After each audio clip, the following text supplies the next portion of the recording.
everybody, I have finished hollowing out my squirrel, and now I want you to see, I cut it here so you can see that I've merged back together, and I cut down here, and then I actually cut the tail just straight down here and then reconnected it. So right now it's pretty hollow, and I just wanted you guys to see how much clay I took out of the inside of this guy. See that? That's all clay that would not have dried. So that was a good move to remove that. And what I'm gonna do is I have this little bit of plastic wrap. I'm gonna wrap this little bit up because I'm still gonna use it. And I'm actually, let me dip it in a little bit of water so it's a little wet when I wrap it. Because I'm not done yet. This squirrel isn't finished. He doesn't have any of his little details.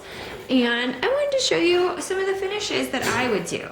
So first of all, you're gonna notice that I have started texturing the tail, and you can start to see the look of it. And I love it. I think it's looking really, really good. And you'll notice that if I had made this perfectly smooth to begin with, it would be much harder for me to go and add these little texture details from the fur. They're much harder to add afterwards, okay? And it's hollow, so if I push a little too hard, it could concave a little bit, and that's why we have this extra bit of clay over here that I can add it back on. But I'm just gonna add more texture and kind of eyeball the way I want it to look, and the glaze will go into all these little grooves and give it a really nice look to it. I really like the way it's looking, but I'm gonna let it set up for a minute because it is hollow, and the more you push on it while it's a little wet, the more it will concave. So instead, I'm gonna take a look at its little feet here. And while I work on the feet, I want you to be able to see it. So I'm gonna try to hold it in my hand. Since it's so small a sculpture, you're not gonna be able to get super defined details in the feet, but we can certainly make them look a little bit cuter than they are right now. The tools that I would use would be like a flat pointy, a curved, your skewer, which has here, I'll clean it off on the table, flat side, or you can grab your ribbon tools, or I know a lot of people like to work with these ribbon tools, and they've got a little eyelet. Okay, so any of those tools will be good. You can also, if you have access to them, you can work with these rubber tips tools. So these are soft silicone on the top here. Those are really nice for getting into these grooves and kind of smoothing out like that. All right, so that's a really good tool. And then finally, you definitely need this. We need some paintbrushes. So I've got a flat one here. I got a little tiny one. And these paintbrushes are gonna be amazing for cleaning up little details that your finger can't get into, okay? So I'm gonna start probably down here on these little feet. And you can do some research what you think a little squirrel foot looks like. I'm just gonna ad-lib it. I have this whole theory that people actually don't look that closely at animals. So whatever you make it look like, they're convinced that's what it actually looks like. So if I'm doing a large sculpture, I do a lot of research what the animals look like. But on these small sculptures, I don't worry so much because they're pretty forgiving. Unless they're an obsessive person, it's their favorite animal. Then they'll tell you everything that's wrong with it, no matter how much research you do. So keep that in mind. Some people are not the nicest. Some people mean well, it just comes off not the nicest. But this is the time where you just kind of finesse, get little feet going. Okay, so notice I just carve a little bit at a time, adding a nice gentle curve. I can use the pointy part, kind of dig out and give depth. If I want it to have fur, I can do a pointy mark like that. That's a good one. That's a good technique. And then what I like with that technique, if you want to add fur, take your painting brush, okay, and just smooth it. And you'll notice that once the water dries, that your fur looks even more convincing. So let that dry a second. Yeah, I don't worry about these little bits until the end. I clean the whole thing up at the end. I don't even worry about these little, because otherwise you'll sit here the whole time trying to smooth it out. Make yourself nuts.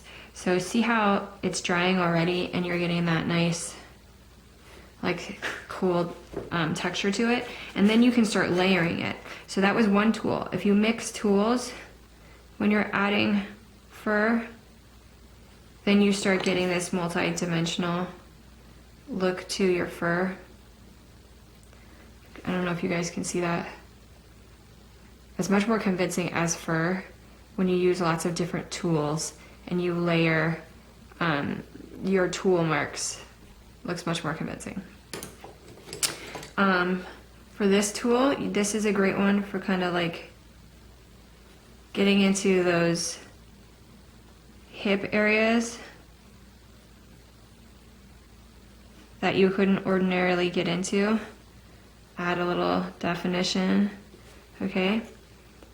That's a great tool for that. This tool is great, again, for getting into those areas, and you can just flatten, clean up, kind of make it look the way you want. Perfect, I like it. As far as like feet, a lot of people just go like this, which is perfectly fine. But if you're gonna do that, what I would do is come through with your tiny paintbrush and with a real wet paintbrush, go through your mark, and it will round your little toes for you. So they'll look much more rounded and professional. If you just make a little mark with your flat, it just looks like you made a mark with the flat side of your tool. So I would come through with your little paintbrush and smooth those little feet marks. For the nose, I did just pop the nose on there. What I want you guys to notice is you have to like look at your animal. A lot of them have a flat bridge of their nose. So see on this how flat it is? So when you pop your nose on, you are also going to want to take a little bit of clay and fill in so that the bridge of your nose is that flat line, because a lot of animals will have that flat line, and you can always tell a new sculptor because their nose is just hanging out there in the air and it hasn't been merged as part of their face. You'll also notice that that jawline, okay, on an animal like a rodent, that's very, very big because they're gonna chew on nuts and they're gonna chew on plant matter, so they have to have a nice strong jaw. But their actual mouth is pretty tiny. So you don't have to bring your mouth line way far back. It actually stays well in front of your eye here.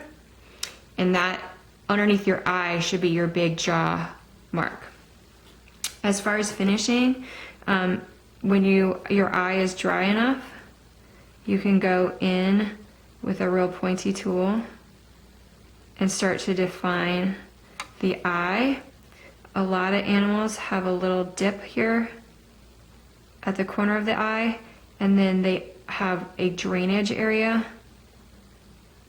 So you'll see for the eye bone, it's around the eye, but there's not a lot of bones around that, and so they tend to have a dip. So it's much more convincing if you create a little dip area just at the point of the eye. Just imagine like eye goop pouring down that region here, and you'll know where to put it. A lot of animals also have a dip here, and that's where the muscle that moves its nose comes to an end, and then you have all this fat for the lip underneath it, and so it creates like a little divot just there. So that's a good feature to kind of like think about when you add. Another thing is the bottom lip should be smaller than the top. They fit together. So if you carve away a little bit and make that bottom lip smaller and fit into, and then not a squirrel, but a lot of other like dogs and stuff, if you put your tool in and do like that on a dog, that is correct because they have that joint area on their mouth because it opens so wide where there's extra skin. And so it looks more convincing when you like just dig it in and create like a big overlappy area. Okay. For the lid of the eye, I would actually, for this eye, you'll notice it's a little thin right there. I like to just take my little tool and use my tool to add a little clay at a time to build up that brow until it's even and it hangs over the eye slightly because it'll give the effect of eyelashes when it's glazed. Because a lot of these animals have eyelashes and it's not possible to sculpt them on here because they wouldn't make it. They just crack right off. But you can give the illusion by making it like a little bit of a stronger brow.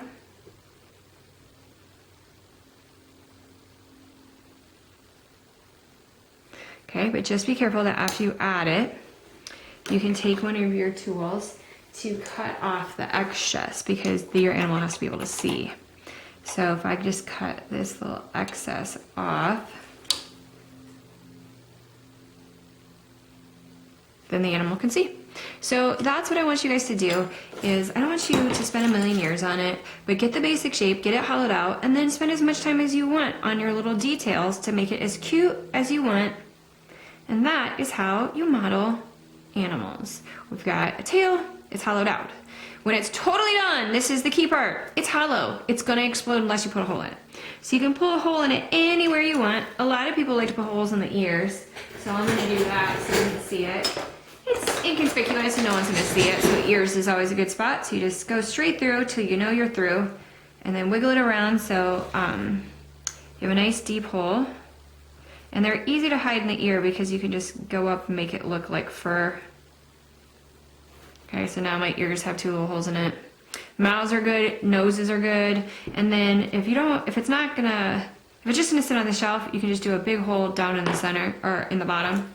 So you just go like this, cut a hole right in the bottom. You have to have a hole in it. And that is where all of the moisture is gonna escape. And if you don't give it a hole, the moisture will expand. Your piece will not be able to expand with the moisture and the whole thing will blow up in the kiln.